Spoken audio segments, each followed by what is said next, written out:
gente, bienvenidos todos a un nuevo video aquí en el canal de Nieto FitNatX Natalan. Chicos, el día de hoy vamos a reaccionar a algo que tiene que ver con Japón, uno de mis países favoritos, chicos. O más bien debería decir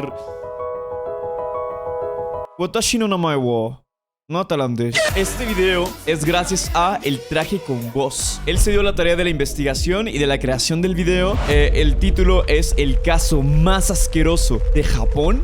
Y mira que en Japón han pasado muchas cosas raras, pero muchas cosas muy extrañas. Para que este sea uno de los casos más asquerosos, eso significa mucho, ¿vale? Bastante. Así que vamos a ver qué tal está, ¿vale? Les recuerdo de que tengo Instagram, @Natalan, para que vayan y me sigan. Si van ahorita mismo y me siguen, van a tener la oportunidad de llevarse una de mis uñas, ¿vale? Me la voy a comer. Chicos, les recuerdo también de que tengo kik.com/Natalan. Es la página donde hago streams todos los días, menos domingo, porque domingo pues descanso, XD. Ahora sí, me voy callando y comenzamos. Perdón, tengo tos todavía. Es cáncer de garganta. Oshiete Gakko-chan se trataba de un manga de temática escolar genérico. ¿Qué es eso? Shiete Gakko-chan. Tenía ya conocido fanservice en esta clase de obras y rápidamente se volvió popular entre los jóvenes. Ok, antes de proseguir con esto, quiero preguntarle al chat, ¿lo conocen? ¿Alguien conoce este manga? Perfecto, se salvaron de un baneo. Incluso teniendo un anime. Un día del 2021, sin mediar palabra, su autor, Kenya Suzuki, se esfumó sin dejar rastro. ¿What? Nadie entendía los motivos, sobre todo teniendo en cuenta el éxito que estaba teniendo. La duda del porqué de su desaparición, o mejor dicho, huida, se reveló cuando las autoridades entraron a su hogar. Suzuki era un enfermo. Poseía abundantes cantidades de material ilegal de menores. What the fuck? Unos de los cuales habían sido exportados de manera clandestina desde Alemania. Entre estos materiales se incluían distintos libros relacionados a la vulnerabilidad de infantes. Una vez se supo la verdad, se inició una tensa búsqueda que culminó con la captura de Suzuki, quien debido a las laxas leyes japonesas respecto a esta clase de materiales, solo recibió 1 año y 2 meses de prisión. ¿What? ¿1 año y 2 meses? Pues se fue de vacaciones.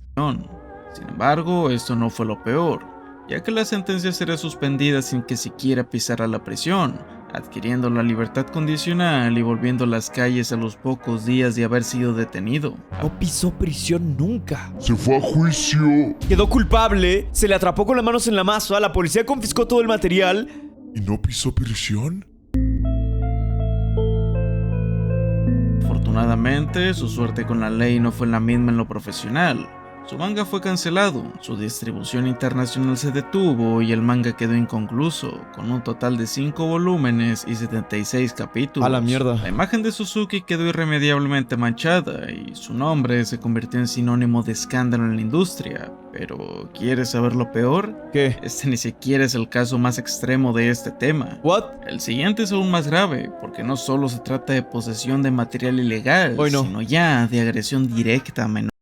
¿Le pegaba? ¿Le pegaba a menores? Tatsuya Matsuki, guionista de Act Age, publicó su obra en la Shonen Jump, narrando la historia de Kei Yonagi, una actriz adolescente con un talento extraordinario que se sumergía tan profundamente en sus papeles que a veces perdía contacto con la realidad. La serie logró un éxito notable, se produjeron 121 capítulos y habían planes de realizar un anime. Sin embargo, el 8 de agosto de 2019, Matsuki fue arrestado a los 29 años por acosar y manosear a 2 de tan solo 14. Todo en plena vía pública. Según la policía metropolitana, el agresor se encontraba en su bicicleta. Estaba siguiendo con cautela a un estudiante de secundaria. Cuando vio la oportunidad, se acercó a ella y la solo para después darse la fuga. Instantes posteriores se arremetió contra otro estudiante para hacer lo mismo y volver a escapar en su bicicleta. Ay, amigo. Afortunadamente, las víctimas lo reportaron a la policía y Tatsuya fue detenido. No solo estaban de testigos las menores. Hermano. Carajos. Las cámaras de seguridad habían grabado el suceso. Justo el mismo día antes de cometer estos actos, el autor realizó ciertos comentarios en sus redes sociales. Estos decían: solo necesito una bicicleta y tendré suficiente para satisfacer mi hobby. Ya se habían reportado varios casos similares de un hombre atacando a un estudiante y escapando en su bicicleta, pero no se le pudo relacionar con estos sucesos. Durante el juicio, el acusado intentó justificar su conducta alegando ansiedad y complejos con las mujeres. Pese a la contundente evidencia y absurda excusa, este caso terminó igual al anterior, con el acusado siendo puesto en libertad condicional y Ok. volviendo a las calles en cuestión de días. ¿Y de qué sirve? O sea, no entiendo. ¿De qué sirve de que la policía haga su chamba, actúe rápido, localicen al agresor y se lo lleven a juicio? Si en el juicio les van a decir, ¡Hey! ¿Qué onda? La salida está por allá. Es una tristeza que, a diferencia del anterior caso donde el mangaka fue definitivamente vetado del gremio, en este caso Matsuki continúa haciendo manga. Pero sin duda alguna, el peor de estos casos, e irónicamente el más conocido, es el del autor del manga, Rurouni Kenshin. What the fuck, espérate. Ese cabrón no tenía una caricatura en Cartoon Network o algo así. O sea, ¿no tenía su anime en el cartoon? @Natala, ya me dieron el seguro de desempleo hoy, y me hablaron de un hotel para trabajar y espero pasar la segundo filtro. Y cuando dicen le pegaba a menores es porque les embarraba pegamento como al Hugo el Resisto 5500 para pegarlos al... Oh my god, bro. Oye, Baker, qué bueno de que hayas pasado el primer filtro. Imagínate, los Nataliers con código de descuento por Baker, ¿no? Chiquipopis 1 y Aragato Jiji. Porque nos vas a dar un código de descuento, ¿verdad? En el hotel donde trabajes. O mejor conocido como Samurai X en Latinoamérica. Todo el mundo se llevó una gran sorpresa cuando el autor, Nobuhiro Nishiwaki, fuese detenido y arrestado por posesión de CP. Estos contenidos no se limitaron a fotografías, sino que se trataban de varias docenas de videos A explícitos. su madre. Nobuhiro aceptó el crimen y sus implicaciones, e incluso llegó a comentar sin rechistar en sus declaraciones: "Me gustan las jóvenes de pubertad temprana". A pesar de la gravedad del asunto, Nobuhiro solo pagó una fianza de aproximadamente $2,000 y ni siquiera pasó tiempo en prisión. O sea, ninguno pasó tiempo en prisión, güey. La revista Jump Square pausó la publicación de su obra, pero poco después fue reanudada. Varios autores reconocidos le han mostrado su apoyo, e incluso aún se le sigue haciendo adaptaciones al anime. Es conocido como el mayor caso de impunidad dentro del gremio ¡A la otaku mierda! y un horrible símbolo que rompió infinidad de infancias. Uy, yo no sabía El nada de eso. monstruo otaku. 1988, la desaparición de Mari Kono, una pequeña de tan solo 4 años, conmocionó a la comunidad de Saitama en Japón. Entre familia, amigos y policía movieron mar y tierra para encontrar a la pequeña. Pasaron semanas sin algún indicio de su paradero hasta que el caso dio un giro inesperado. La familia había recibido un paquete de un tal Yuko Imada, una caja de cartón envuelta en cinta junto con una nota que decía: Mari, cremada, huesos, investigar, pruebas. ¿What? La caja contenía ¿Qué? cenizas y pequeños dientes. Cuando la familia entregó el contenido a la policía, concluyeron que los dientes no le pertenecían a Mari Kono. Aún había esperanza de encontrarla, y el suceso se hizo noticia nacional. Poco tiempo después, una carta con faltas de ortografía de un tal Yuko Imada fue enviada a la cadena televisiva que estaba cubriendo el caso. La carta estaba escrita a base de recortes de letras de periódicos y decía lo siguiente: "La persona que envió ese paquete fui yo. Todo sobre el caso de Mari fue orquestado por mí. Los huesos dentro de la caja sin duda son los de Mari. No La mames. aniquilé en un río cercano y nunca encontrarán su cuerpo". Era muy notoria la What? necesidad de atención del tal Yuko. Hermano, pero qué... Macabro. O sea, esto es aterrador. @Natala, una pregunta, voy a nataladear cuando esté pensando en ti. Y cuando compras capu paquetes chiqui uno popis y aragato y arajiji.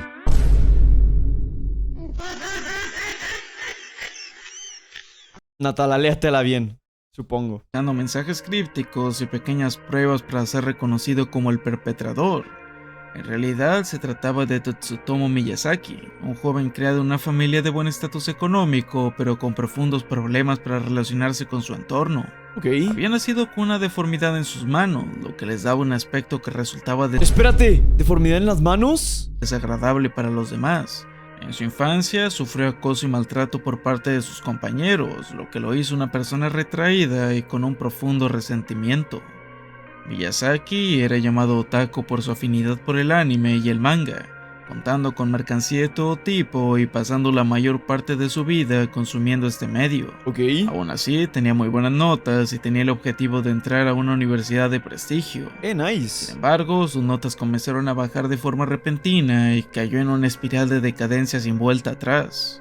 Durante ese tiempo, Miyazaki se volvió un consumidor frecuente del material más 18. Su adicción incluso lo llevó al punto de descuidar su vida. A ver, yo quiero decir una cosa. Yo las veces que estuve en Japón, era bien normal que cuando tú entrabas, por ejemplo, a un 7-Eleven o algo así, siempre en la parte frontal del 7-Eleven, a vista de todos, habían varias revistas más 18.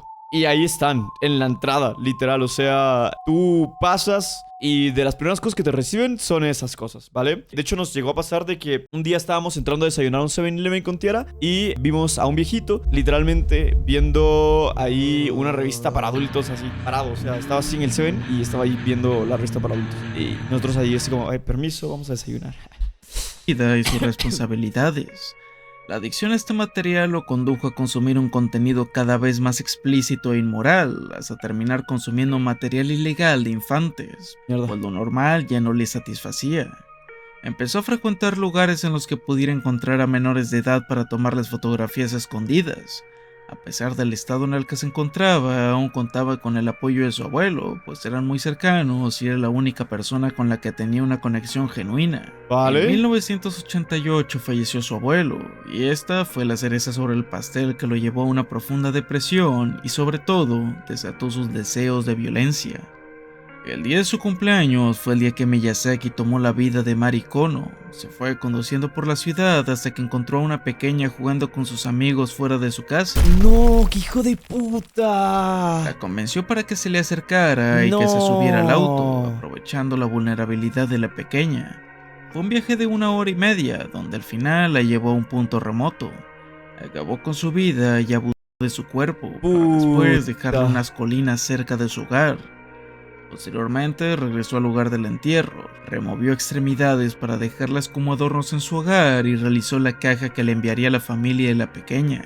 Las desapariciones no acabarían ahí, pues unos meses después, Masami, una pequeña de 9 años, también desapareció. ¿También por el mismo cabrón? Miyazaki la encontró caminando por una carretera y le ofreció llevarla a su hogar.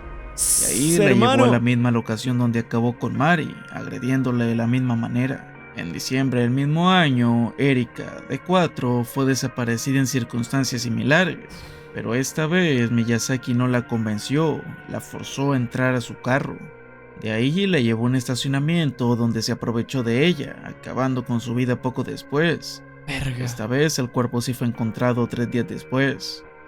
Miyazaki envió una carta a la familia de la víctima con mensajes crípticos al igual que con la primera víctima.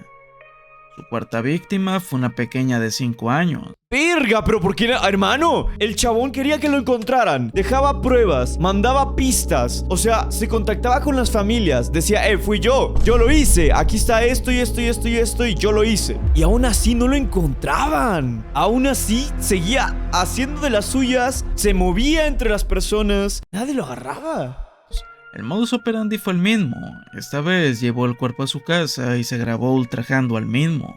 Miyazaki procuraba acosar a los padres de las víctimas. Les marcaba por teléfonos en repetidas ocasiones y si contestaban, lo único que hacía era respirar en el micrófono. No, en el año se cree que está en una película de terror, bro. 1989, Miyazaki forcejeó con una pequeña para tomarle fotografías sin ropa. Esta vez el padre del infante logró llegar al lugar a tiempo y lo atacó. Miyazaki escapó hacia el bosque, pero dejó su carro estacionado. Cuando regresó, la policía lo estaba esperando, siendo arrestado. Cuando allanaron su hogar, se encontraron con más de 500 cassettes de anime, películas del terror del género gore como Guinea Pig y las cintas que él mismo grabó. Miyazaki causó un estigma hacia los fanáticos. Realmente tenía algo en la cabeza este bro. Del anime, pues ahora los medios los veían como personas enfermas y depravadas. Durante su juicio, Miyazaki se declaró mentalmente incapaz, argumentando que un hombre rata salía de su cuerpo y cometía esos atroces crímenes. Después de las evaluaciones psicológicas, se llegó a la conclusión de que Miyazaki era capaz de entender lo que estaba haciendo y era mentalmente competente. Después de pasar años en prisión, fue condenado a la pena capital, siendo ejecutado en el año 2008. ¡A la mierda! Cuando las autoridades entregaron sus cenizas a su familia, esta se negó a recibirlas. Antes de continuar, este es el momento en el que te invito a que te suscribas al canal. Si te gusta esta clase de contenido, déjame saberlo con tu like y comparte el video para llegar a más gente y así poder seguir creando contenido. También, Hermano, tenían que detenerlo, literal, o sea... Qué bueno que le pusieron el alto. Se tardaron un huevo, ¿eh? Pero qué bueno que le pusieron el alto y que se lo ejecutaron, cabrón. puedes verme todos los días en vivo en el canal secundario o en la plataforma morada, en donde reacciono a videos de crímenes, hablamos de void memes, icebergs y más. Los enlaces de todo estarán en la descripción. Los otakus que se creían personajes de anime. Dos excursionistas caminaban con tranquilidad alrededor de Duden Park en Bélgica. A ¡Hala! esa hora el sol ya se había puesto. Sin embargo, entre la oscuridad lograron identificar algo extraño entre la maleza. No parecía estar particularmente oculto y la forma extraña llamó su atención. Al acercarse, un olor pútrido se hizo muy intenso y su estado de ánimo dio un giro de 90 grados. Era innegable, se trataba de un torso humano y dos muslos rebanados con precisión. Cuando la policía delimitó el perímetro, no pudieron encontrar rasgos que identificaran los restos del cuerpo, pero sí encontraron dos notas de papel con un mensaje. Watashi wa Kira desu. Watashi wa Kira desu, aunque mal escrito. Su traducción del japonés sería Yo soy Kira. Cuando los medios dieron difusión a la noticia, la mayoría del público conocía el trasfondo. Se trata de una referencia No seas mamón. a uno de los mangas más populares de los últimos tiempos, Death Note. En este, el protagonista acaba con criminales utilizando una libreta que tiene el poder de acabar con la vía del nombre escrito en la misma. Durante el transcurso de la historia, el protagonista se asegura de dejar notas y rastros a la policía, utilizando el seudónimo de Kira en las escenas del crimen con la misma frase. Amigo, de verdad, se creía Kira de Death Note. Creía que lo que hacía era de anime. Dios. Yo soy Kira. Además de las notas, se había dejado un rastro de arroz que llevaba un símbolo dibujado en la vegetación. Se determinó que la víctima era un hombre caucásico de entre 20 y 30 años. Los muslos habían sido rasurados, lo que suele sugerir que hubo abuso. La víctima había sido violentada hace 2 días y además los restos habían pasado por refrigeración antes de haber sido dejados en la escena. Al principio se creyó que era una broma muy pesada, hecha por estudiantes de medicina que tenían acceso a cuerpos refrigerados. No mames. La hipótesis se descartó. No se conocen muchos detalles sobre cómo se llevó a cabo la investigación, pero 3 años después se habrían encontrado los culpables. 4 sospechosos fueron detenidos e interrogados por la policía y ya se conocía la identidad de la víctima, un hombre de 30 años quien vivía en el apartamento que sus verdugos. No mames. Comenzó como una disputa entre compañeros de piso y terminó en un trágico ataque durante una discusión acalorada. Tampoco se conoce mucho sobre cómo fue el modus operandi, los agresores no tenían historial criminal.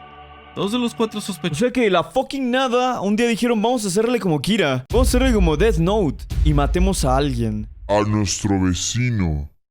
fueron declarados culpables y condenados a 20 años de prisión. El tercero escapó a Bélgica antes de su audiencia y fue capturado 10 años después de su desaparición, ¡10 años después! recibiendo 23 años de prisión. El último fue condenado por su complicidad y su @Natalan lo mis pasa conmigo pero con mis chistes a la gente. Como este sabes cómo se dice asalto en japonés. Te quito lo tuyo jajajajajajajajaja chiqui uno popis yaradato y al jiji. Te lo agradezco. Esperemos de que pronto te den tu trabajo y estés ocupado. Muy ocupado. Demasiado ocupado. Esperemos de que pronto. sentencia no fue tan grave. Durante el interrogatorio, los perpetradores aseguraron que habían dejado notas porque efectivamente eran fanáticos de Death Note, incluyendo la víctima, y que antes de dejar la escena del crimen había intentado disolver el cuerpo en ácido. Al fallar en el intento, decidieron despedazar su cuerpo y esparcirlo en los alrededores de la ciudad. Este suceso causó una ola de pánico en todo el mundo, no tanto por el crimen en sí, sino por haberse influenciado en Death Note. Muchos estudiantes utilizaban réplicas de la libreta de la muerte para anotar a sus compañeros en ellas, como si les desearan que fallecieran. Aunque se tratase de un juego, después de lo sucedido no se tomó a broma. ¡Qué surreal esto! La paranoia causó que miles de escuelas prohibieran la mercancía de la obra, Incluso alumnos fueron detenidos y arrestados por tener estas libretas, ya que, aunque solamente era un juego, después de lo que ocurrió, nadie quería que los jóvenes fueran fans de la obra. Madre. Netflix hasta le hizo un live action, bro. Los ataques incendiarios de Kyoto Animation.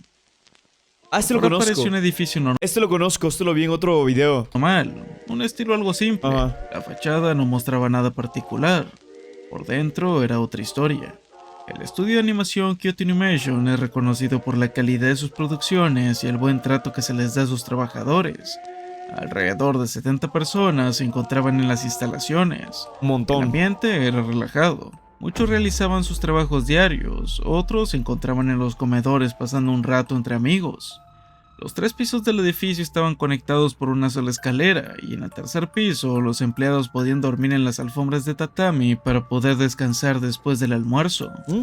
A las 10:30, un hombre rompió en las entradas del estudio sosteniendo un contenedor de 40 litros de gasolina. Su acción fue tan rápida e inesperada que muchos de los empleados solo miraron en shock.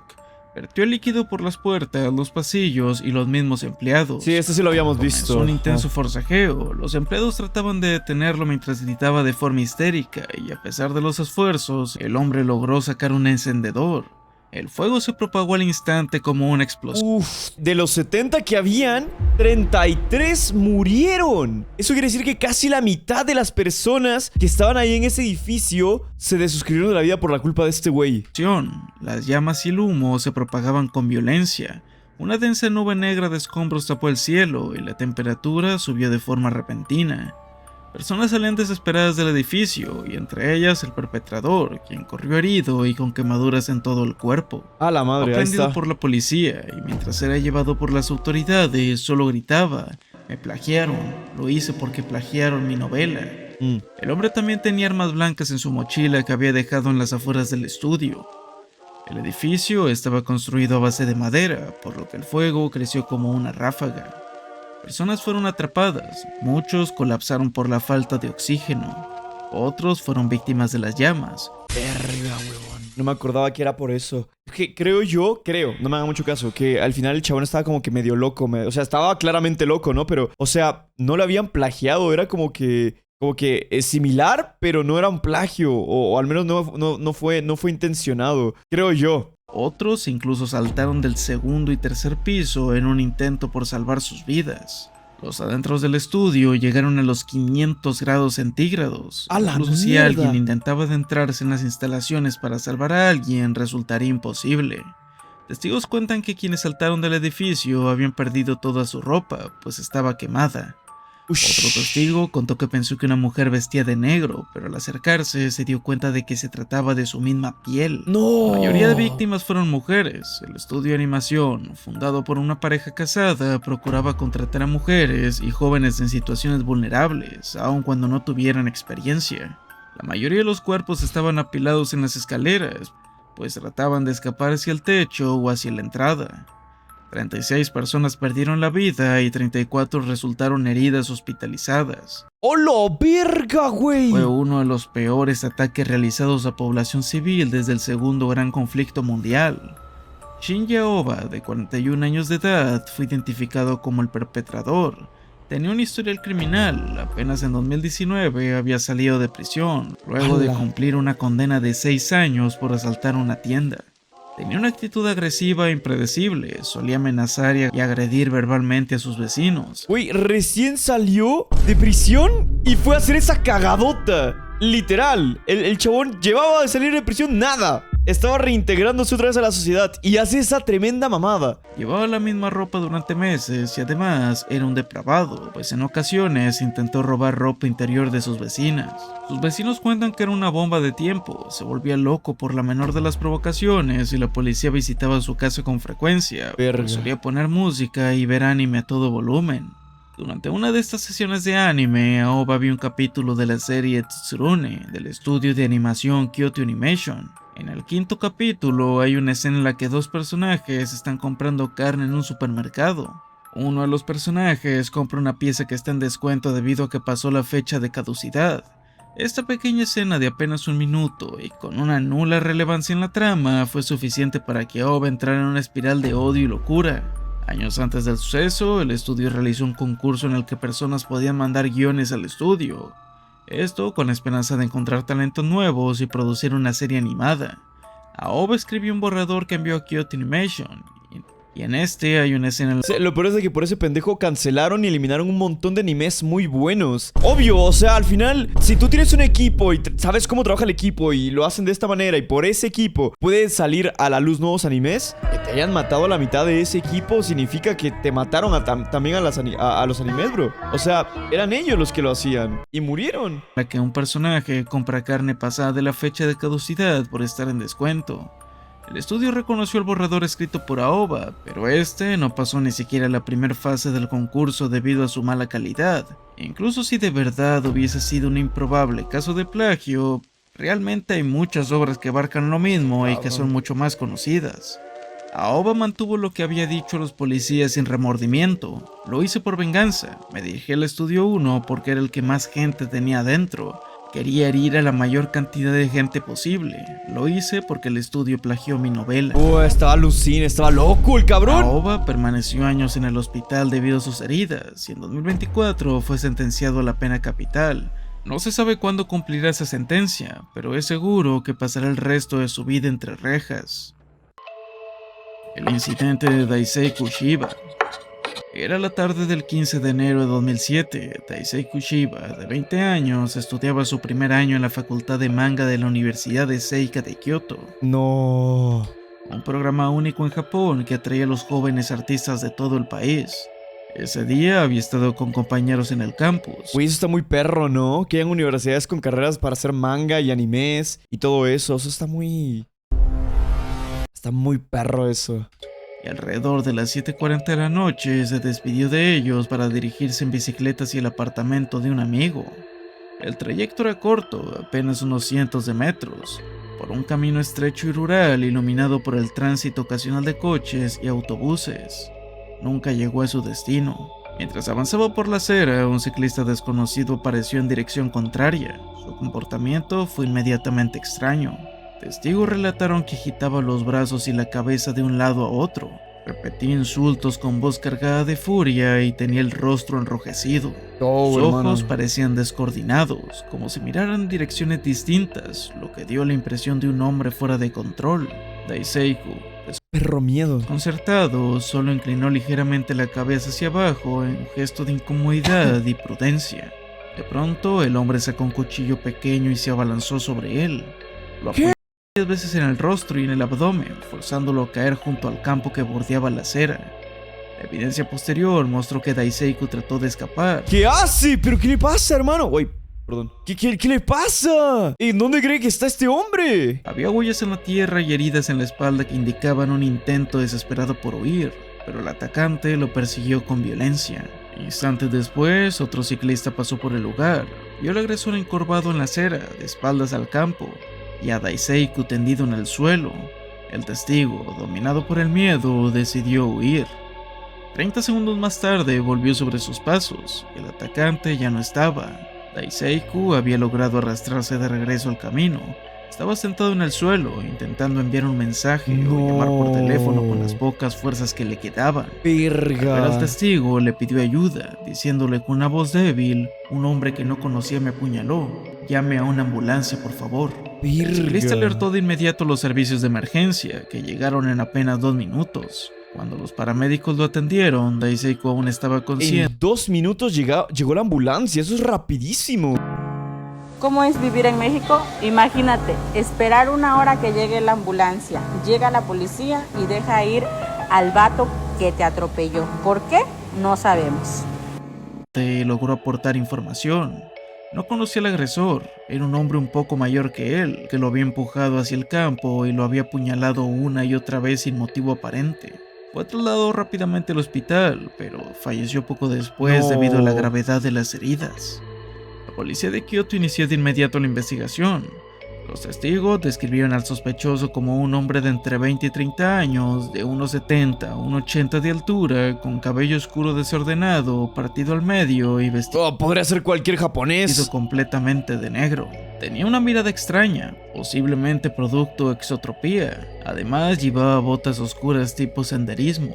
Iba montado en una bicicleta estilo mamachari, un modelo urbano con cesta delantera y asiento trasero para niños. Esto sugirió que vivía cerca del lugar del ataque y no usaba el vehículo para grandes distancias. La policía analizó las huellas en el campo y determinó que calzaba entre talla 27 y 29. Organizar una operación. Qué miedo, bro. Qué miedo que tú vayas caminando tranquilo cuando de repente un chabón con pose de personaje de anime y con actitud como de villano de anime te apuñale de la nada. Qué irreal, te lo juro. Puerta a puerta en un radio de 4.5 kilómetros alrededor de la escena, desplegando a 75 agentes y recolectando cerca de 200 testimonios. Sin embargo, no surgió un sospechoso claro. No había señales de robo ni indicios de que se tratara de un ataque planeado. Daiseiku había conservado todas sus pertenencias y la zona estaba demasiado transitada como para haberla elegido de forma premeditada. Todo apuntaba a un ataque impulsivo, posiblemente originado por un roce accidental de bicicletas en un camino demasiado estrecho. No jodas. A lo largo de los años, la policía recibió miles de informes y pistas, aunque ninguna llevó a una identificación concluyente. Los retratos hablados del sospechoso se difundieron por la ciudad y aún hoy son visibles en carteles y folletos. Claro, en Latinoamérica hay casos iguales e incluso peores, pero lo impactante en este es que literal la mayoría de los casos fueron de personas que se creían que estaban en un anime. O sea, personas que creen que son un personaje de televisión, de una animación o algo. No sé. La madre de Daiseiku, que residía en Sendai, viaja cada año a Kioto para distribuir panfletos, colocar avisos y mantener vivo el recuerdo de su hijo. Esto con la esperanza de que alguien aporte la clave que falta. La Universidad Seika también se unió al esfuerzo. Profesores y alumnos crearon un manga que relataba los hechos y la vida de Daiseiku, repartido en estaciones y lugares públicos. En la última página, junto al retrato del sospechoso, una frase advirtió: el criminal... ¿Aún piensas ir a Japón? Sí. Aún con todos estos casos. O sea, tipo, estos casos están en todo el mundo. No es como que me diga, no, ya no quiero ir a Japón porque mira cómo está. Bro, vivo en México. Probablemente está oculto entre ustedes. Ustedes son quienes pueden encontrarlo. El caso, a pesar de la rapidez de la investigación y a los esfuerzos continuos de la familia y la comunidad, sigue sin resolverse. El incidente de Daiseiku Shiba permanece como uno de los crímenes más inquietantes y misteriosos de Japón hasta hoy día. Le agradezco a Kuroa por la mayoría de la realización de este guión. Muy buen video. Ya habíamos visto el de Kyoto Animation o esa cosa. No teníamos tanta información. En aquel video vimos una información diferente y en este otra. Así que estuvo bastante bien, la verdad. Fue complementaria. Muy buen video, la verdad. Y la voy a guardar. La voy a guardar en un frasquito. Y los que vayan y me sigan van a poder llevarse una de mis uñas. Solo por tiempo limitado, ¿vale? De verano. Bueno, de primavera.